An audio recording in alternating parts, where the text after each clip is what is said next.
Like, it was funny, too, because last season, Locus actually was only one tournament away from getting on the SoCal PR.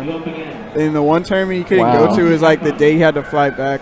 Oh, that's horrible. Oh, bye, Charles. Oh, bye, Korean. Korean is taking off for the night. You guys don't follow him. It's like Coach Korean. Does an amazing job. Of course, he coaches Void, CLG, Void, and the Cat. A few other people, but those are the most popular ones. Yeah. But, yeah, Locus is out here in SoCal again. This time, wanting to level up his Bayonetta. A lot of people don't get to see his Bayonetta because he's normally going all Ryu in tournament. But this is another character he's pretty proficient with. And he's even stated, well, at least to me anyway, that he wants to potentially use Bayonetta for more problematic matchups. Yeah, I do recall seeing a tweet by him saying that Bayonetta covers the bad matchups. Yeah, and he also just kind of likes characters that have like a crazy combo game anyway, so he has a lot of fun with his characters.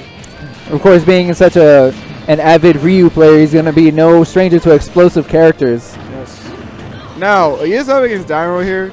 Dynamo actually at Evo had a set in pools with Salem that actually was really close. Oh, really? Yeah. I believe he actually took a game. I went to game 3, or conquered. And he also has a pretty decent track record up against Bayonettas in general. Well, Bayonetta is in fact a character that Dynamo was picking up as well. Interesting. He spent a good amount of time picking up the character, learning the character, mainly to figure out the faults of the character. That's understandable. A lot of people have been telling me that lately that they're picking up Bayonetta not necessarily to, use as a serious main, but mainly just to understand more how the character works, like how their advantage and disadvantage state works. But down tilt up air is going to do it, especially if you don't DI the down tilt appropriately. Really easy hit confirm for Bayo for like a kill setup. Especially on a light character like Sheik. Oh, vanish at the ledge, not going to be able to connect, and only an up throw to convert. Yeah, up throw depending on how they DI is pretty decent for Bayonetta, like up throw witch twist. Ooh, the fair extensions. Catch the landing with the down tilt. Now he's going to take him up. Oh, not going for the second witch twist. Yeah. And with some lag. I like what Locus is going for here. He's trying his best to, get the afterburners and the witch twist. And then he wants to see if he can, bait out, a defensive option in the air and then go from there. Well, it was a great trap coming out from Dynamo using the bouncing fish and then punishing with the Nair to take out Locus's stock. It still has a little bit to climb. Nice punish there on the bachelor thing. That's a decent amount of damage. Alright. Ooh, afterburner kick into witch twist into another. Oh, he's going to die for it. Wow. Just for throwing out grenade. Yeah, so normally I see a lot of Sheiks, particularly Void, go for the burst grenade in that situation, only because the wind box can kind of mess up the witch twist a little bit and kind of pull them into the explosion. Or if they flat out hit the grenade, it sends an angle where the grenade will explode at an awkward angle that's not normally. Interesting. It's but instead, Dynamo just lost the game one for it. You have to be kind of farther from the ledge so that it's a little bit safer to throw out. He was a little bit too close to the ledge when he did that. Interesting.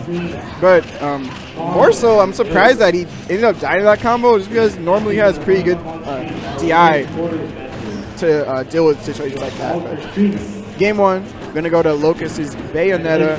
Looking pretty clean so far. He's a really big fan of the forward air, as you can see. Yeah, he loves that forward air carry. You see the mix-up after forward air too. But bouncing pitch will connect, and Bayonetta able to make it back. But I do like that that catch there.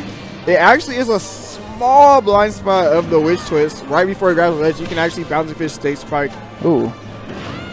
So I'm not sure if Dynamo did that completely on point intentional, but it's a good catch regardless. Well, keeping Locus on the right side of the stage has awarded Dynamo 99% onto Locus.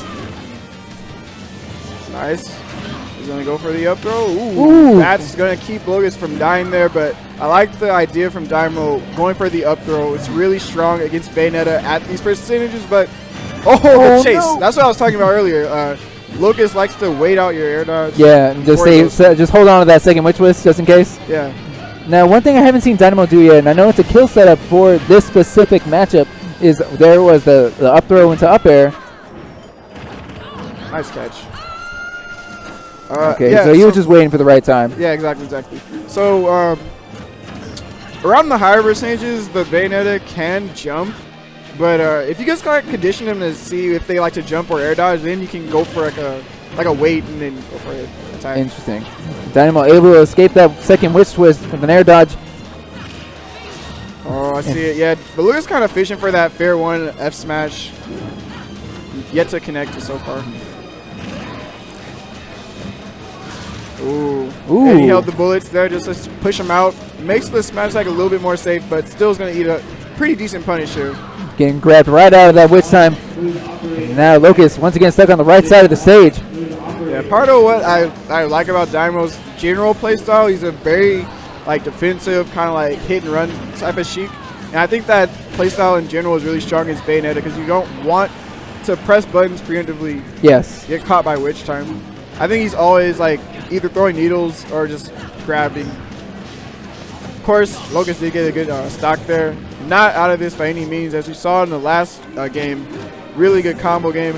And Dynamo's DI wasn't necessarily the best, so if he does get opened up, you can see Locus bring this back. We see another up throw, but Bouncy Fish not going to connect.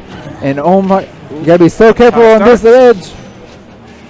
Now, Sheik being a fast fall, you don't want to DI down because you'll be even more susceptible to the fair strings off stage. So Dynamo's got to be careful of that at all times.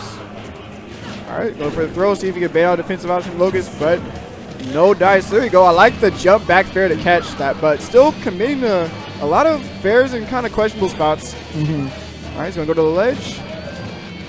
Ooh, catches the landing from the nair with the down tilt. Going to take him up. Great SDI going to get Dynamo out of that situation, but a down air connects for Locus. Ooh, wow. That was almost the best witch time to catch the bouncy fish there. All right, scary spot. Locus is trying to protect. Oh, and he just throws it out. What?